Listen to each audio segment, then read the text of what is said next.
My name is Harper Linvale. I'm 29 years old, and this is the story of how I came back to my apartment one evening and discovered someone else had already moved, and someone with my face, my voice, and my life. But was it me? Before I go on, please, if you're listening to this, subscribe to the channel, like the video, and share it with someone who believes memories can't be stolen, because you need to hear this whole thing before you decide if I ever really existed at all. I work in digital design, nothing unusual. I lived in apartment 4C of a quiet pre-war building in the Lower East Side of Manhattan. Everything was normal until last Friday night.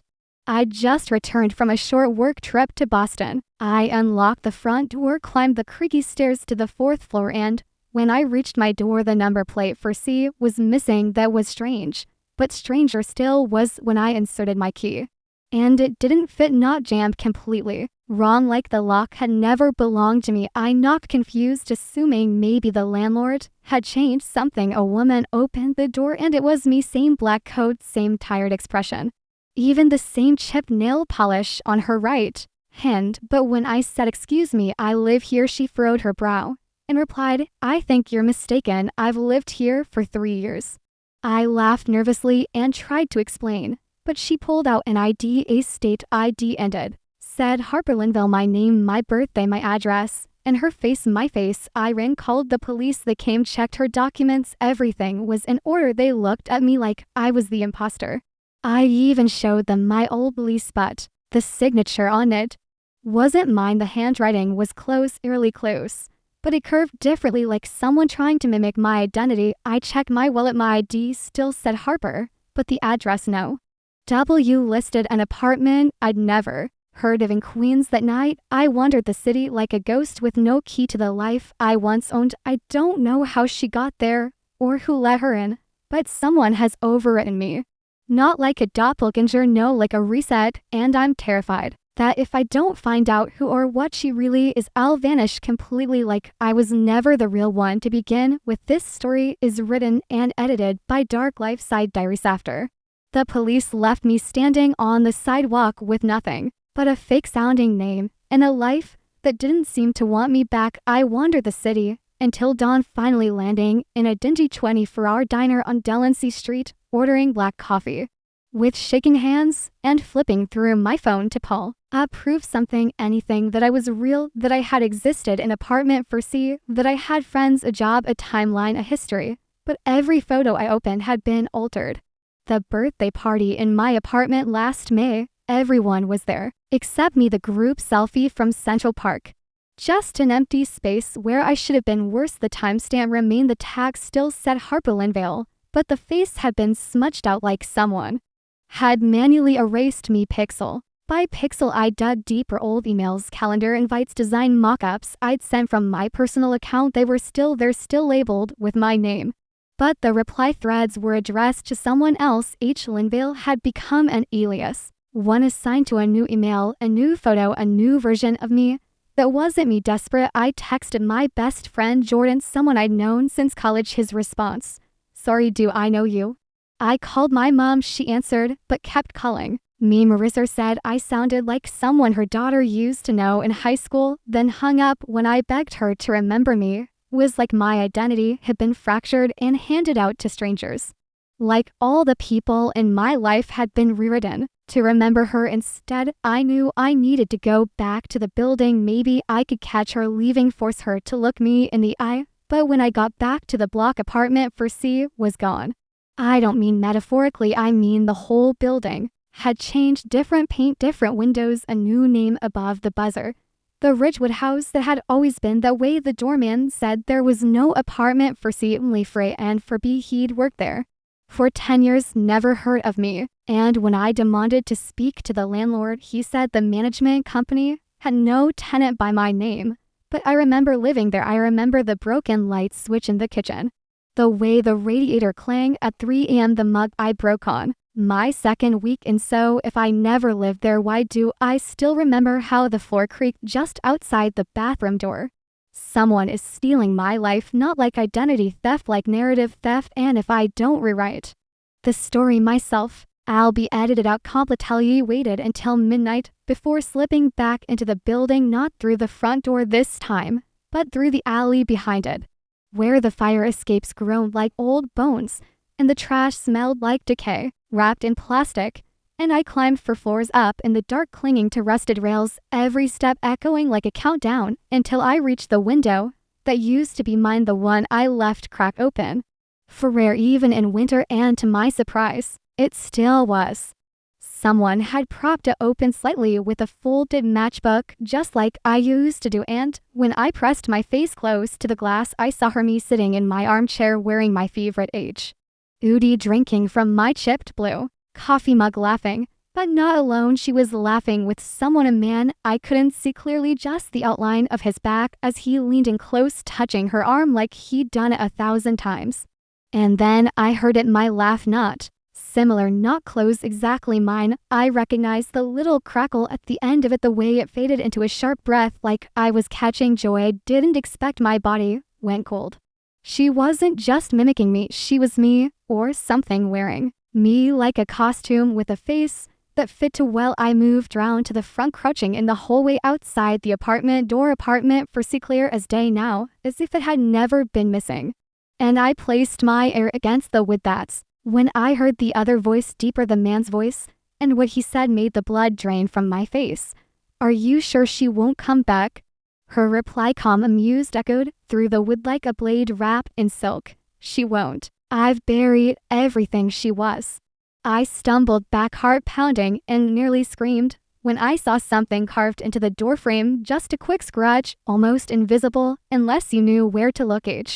I used to do that as a kid, initials in places only I'd find. But now they were crossed out deeply, like someone had taken a key and scratched over them. In rage, I ran down the stairs, 2 at a time, and out into the night. But not before glancing at the mirror in the stairwell, and in that brief glance I saw her reflection walking down behind me, though no footsteps followed. This isn't about identity anymore, it's about presence territory. Something's taken over my life and made sure I can't take it back. Written and edited by Dark Lifeside Diaries. Next morning I took the subway up to Midtown, not because I had a plan, but because I needed distance, needed to breathe in a place where no mirror reflected someone else's face wearing my life. But as I sat in a coffee shop near Grand Central, scrolling through old data backups from a cloud account I barely remembered setting up, I found a line in a forgotten password manager labeled Locker, Harlem. I clicked the entry, and it opened an address, a code, and a name. Harper Linvale, my real name, or what used to be mine. I didn't remember ever renting a storage unit, but I took a cab straight there anyway. The facility was the kind that feels abandoned even when it's open, flickering motion lights, dusty linoleum floors, and a desk clerk who looked at me too long when I gave the name, then silently handed me a key with a number scrawled in fading marker. Unit 314. I walked down the endless corridor until I reached it, unlocked the bolt, and pulled up the rusted door, and inside, under a plastic tarp and layers of dust, was a single box. I opened it expecting photos, or maybe old clothes. But what I found made me stagger backward in horror. The box was full of IDs, all with my face, but different names. Harper Linvale, yes, but also Hannah Link, Heather Loring, Haley Lyon, all variations, all issued in different states. All real. There were documents, old leases, job offer letters, prescriptions, all linked to slightly different lives, but always the same face. Mine. At the bottom of the box was a journal, and when I opened at the first page, read, "If you're reading this, it means she hasn't taken your memories yet. Don't let her finish." The entries weren't written by me, at least not in any way I remember, but they detailed everything I'd been experiencing, from the erased photos to the vanishing apartment, to the mirror that didn't reflect truth. One entry stood out. "When she smiles in the mirror, before you do, it's too late. She already has your story."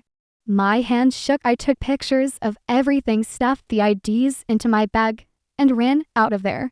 Like the floor might give way. Someone has been resetting me again and again, like rerolling a character in a game. I'm not the first version of me. I might not even be the 5th, and if that's true, I have no idea how many Harper Linvales were erased before I started asking questions.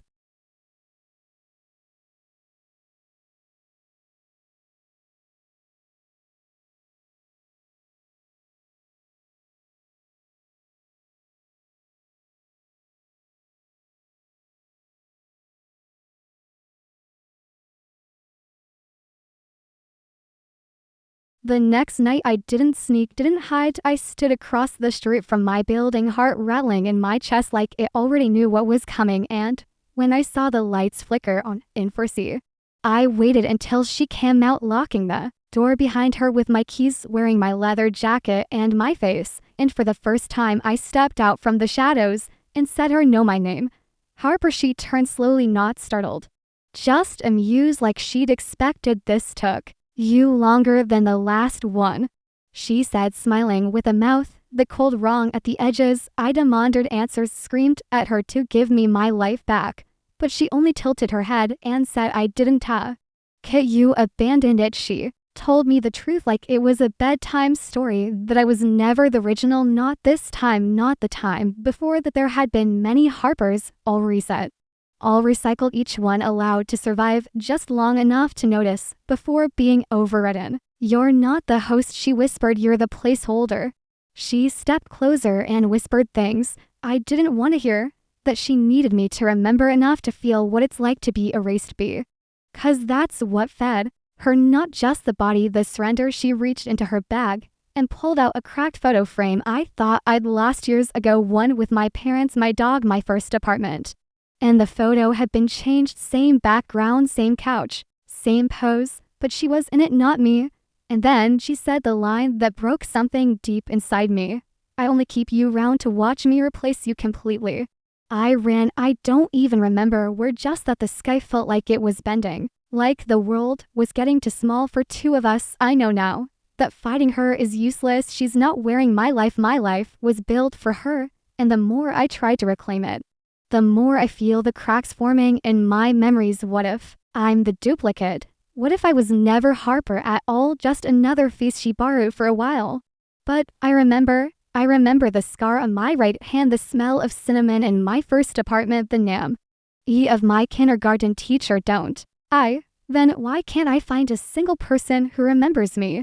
Written and edited by Dark Life Side Diary. C. Don't know what dragged me back to that storage unit, instinct, madness, or the growing suspicion at if I didn't act soon there wouldn't be a single part of me left. But as I stepped back into the dusty corridors of that facility, lights buzzing dimly overhead like dying insects, I knew something had changed. Unit 314 felt colder this time, heavier, as if whatever I was about to open had been waiting for me to return, and when I lifted the door I found the box rearranged neater now, like someone had gone through it and carefully left behind exactly what they wanted me to find. No journal, no scattered IDs, just one file folder in the center, sealed with red wax and labeled in faded black ink. Final copy. Do not restore. My hands trembled as I peeled it open, revealing a manila packet full of printed documents. Timestamps, log entries, observational notes, and surveillance photos taken from angles inside my apartment, including one from my bedroom ceiling I had never seen. At the top of every page, my name, Harper Linvale, followed by a serial number, hashtag H-Lane-VL7, and beneath it a line that made my heart cave in on itself. Memory cycle completed, psychological cohesion degrading, subject beginning to resist overwrite. Page after page described my daily behaviors, the clothes I wore, the meals I ordered, even the way I brushed my hair. In at the bottom of the stack a checklist: identity absorption, complete narrative replacement, in progress, original self, unstable recommendation, terminate or integrate. I dropped the folder like it burned. Someone, something had been monitoring me, studying me like I was a failed experiment they were ready to delete or merge. And then I saw at the mirror on the back wall, a full-length standing mirror that hadn't been there before. My reflection looked tired, drained, but still mine until it blinked. Before I did, I froze. The reflection smiled, stepped closer, and whispered, "We're almost done, Harper, just one more version to go." Then it tilted its head, and a second version of my face appeared behind it in the glass, and a third behind that, all watching, all waiting. I ran out screaming, but deep down I knew what the mirror was showing me. I was never the first Harper, and now I might not even be the last. There's a moment just before you forget your own name, when the mind scrambles to hold on to anything: the color of your favorite coffee mug, the feeling of your first heartbreak, the laugh that only your mother could pull from your chest. And as I stood at the edge of that alleyway behind my old building one final time, knowing I had only one chance left to end this, I gripped those memories so tightly they burned. Because if I was going to disappear, I needed to do it on my own terms, not hers, not theirs. And so I returned to apartment 4C with one thing in my pocket. The last ID card I trusted, the only one with a face that still felt like mine, even if no system recognized it anymore. I didn't knock, I broke the door open. She was there sitting at my desk typing on my laptop like she'd owned it since birth. She didn't flinch when I came in here early, she said, almost disappointed the others lasted longer. I told her I wasn't here to fight, I was here to trade. My voice was steady, but my fingers were wrapped around something cold, a flash drive I pulled from the back of the storage unit hidden beneath the floor panel. It wasn't labeled, it didn't need to be. I'd seen the word in my dreams. For weeks now, purred, she laughed when I held it out. You don't even know what that does. I didn't, but I knew who I was and I knew she wasn't me. I plugged it in a black screen, a single prompt. Confirm. Final overwrite. Her smile faltered for the first time. I saw panic on her face. Don't, she whispered. If you erase me, you erase yourself too. Maybe she was right, but maybe that's what it would take. I clicked yes. The lights flickered. The screen went white and everything, her face, her voice, the room, even the walls, began to dissolve like fog in reverse. And then, nothing, silence. I woke up hours later. In a hospital bed with no ID, no visitors, no name on the chart, just a nurse who smiled kindly and said, you were found wandering. Do you know who you are? I wanted to say Harper, but it didn't feel right anymore. My name, whoever she was, had been the lock and the key, the thing they EPT rewriting, but not this time. This time I deleted the author. I may never know what I truly was, an original, a copy, or something in between. But I stopped the cycle. I ended the overwrite, and now, when I look in the mirror, there's only one reflection, and it waits for no one. Thanks for watching this full psychological horror experience. See if this story chilled your bones or made you second guess your own reflection. Don't forget to subscribe to the channel, tab like if you felt the twist hit hard, and share this story with someone who believes their life is too normal to be stolen. Comment below, would you give up your name to keep your mind